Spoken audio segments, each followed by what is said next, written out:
Hello दोस्तों, मैं आज आपको बताने जा रहा हूँ ऑटोफेजी के बारे में। ऑटोफेजी एक ग्रीक वर्ड है जिसका मतलब है ऑटो मतलब सेल्फ, खुद ब खुद, और फेजी का मतलब है ईटिंग, खा जाना, खुद ब खुद खा जाना। ये एक ऐसा प्रोसेस है जिसमें हमारी बॉडी अपने आप को साफ करना शुरू कर देती है, डेड और डैमेज सेल को खा जाती है और नए हेल्दी सेल्स को जनरेट करती है। ऑटोफेजी के बारे में सबसे पहले जापान के एक साइंटिस्ट थे योशिनोरी सुमी। इन्होंने पता लगाया था और इस खोज के लिए इन्हें 2016 में नोबेल प्राइज़ भी मिला था। इनके अकॉर्डिंग हमारे सेल्स के अंदर लाइसोसोम नाम का एक स्ट्रक्चर होता है जो dead cell, worn out cell या डैमेज सेल है उसको ख़त्म करती है और न्यू हेल्दी सेल्स को जन्म देती है। तो इसी को ऑटोफेजी कहते हैं। जब आपकी बॉडी ऑटोफेजी मोड में रहती है तब जो भी हेल्दी सेल्स हैं वो सभी डेड सेल या डैमेज सेल के चारों तरफ एक मेम्ब्रेन सा बनाती है। उसके बाद जो हेल्दी सेल्स हैं ये इन डेड सेल, डैमेज सेल को ख़त्म करती है और उनके बदले में ये नए हेल्दी सेल्स को जन्म देती है। अगर देखा जाए तो ये नए सेल्स आपके बॉडी में एक नया आयाम देती है, आपके स्किन में निखार आता है, इसके कारण बहुत सारे फायदे आपको मिलते हैं। अगर इस प्रोसेस को आप बूस्ट कर पाए, मतलब अगर आप ये डेड सेल या डैमेज सेल को ख़त्म करके अगर आप फ्रेश सेल को जनरेट कर पाए ऑटोफेजी की मदद से, तो आपकी बॉडी हमेशा ठीक रहेगी। 2012 में एक स्टडी पब्लिश हुई थी चूहों के ऊपर।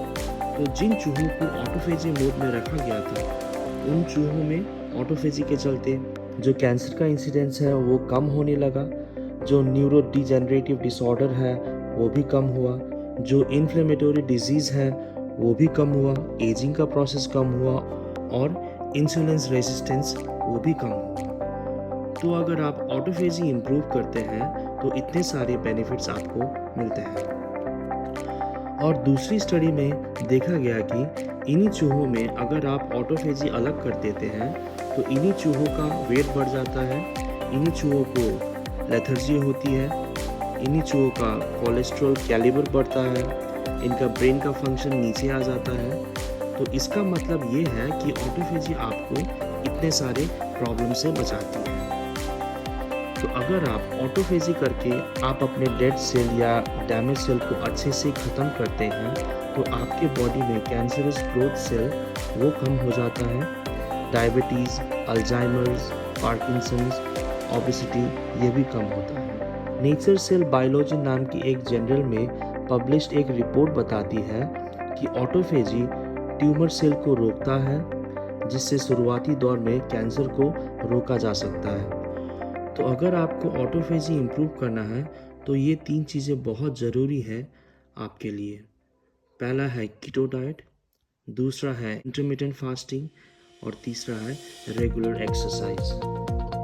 तो पहला है कीटो डाइट। कीटो डाइट क्या है? कीटो डाइट का कॉन्सेप्ट ये है, इसमें फैट्स की मात्रा ज़्यादा है और कार्ब की मात्रा ना के बराबर है। तो कीटो डाइट में कार्ब की मात्रा कम होने से हमारी बॉडी फैट्स को बर्न करने लगती है एनर्जी के रूप में, क्योंकि अगर हमारे बॉडी में कार्बोहाइड्रेट नहीं है तो हमारी बॉडी में कोई दूसरी चॉइस नहीं होती है और उसको फैट्स को बर्न करना ही पड़ता है। तो ये है एक्चुअल में कीटो डाइट का बेसिक कॉन्सेप्ट। बहुत सारी स्टडीज़ में बताया गया है अगर हम कीटो डाइट करते हैं तो हमारी बॉडी कैंसरस ट्यूमर से फाइट करने की ताकत रखती है, डायबिटीज़ का रिस्क भी कम होता है, ब्रेन डिसऑर्डर ये भी कम होता है। तो कीटो डाइट ऑटोफेजी के लिए बहुत ही ज़रूरी है। तो सेकंड है इंटरमिटेंट फास्टिंग। इंटरमिटेंट फास्टिंग का मतलब है 14 से 16 घंटा फास्टिंग करना। इसका बेस्ट टाइमिंग है शाम को 6 बजे से लेकर सुबह 10 बजे तक। ये टाइमिंग बहुत इफ़ेक्टिव रहती है हमारे बॉडी के लिए। इंटरमिटेंट फास्टिंग के चलते जो नॉर्मल सेल्स हैं वो प्रोटेक्ट होते हैं और जो कैंसर ट्रीटमेंट का साइड इफ़ेक्ट है वो भी कम होने लगता है। और तीसरा है रेगुलर एक्सरसाइज। एक्सरसाइज की वजह से भी ऑटोफेजी के प्रोसेस को हम लोग बढ़ा सकते हैं। ऑटोफेजी नाम के एक जर्नल में छपी एक रिपोर्ट बताती है कि रोज़ाना सिर्फ 30 मिनट रनिंग करने से मसल्स के अंदर ऑटोफेजी के सिग्नल्स बढ़ जाते हैं।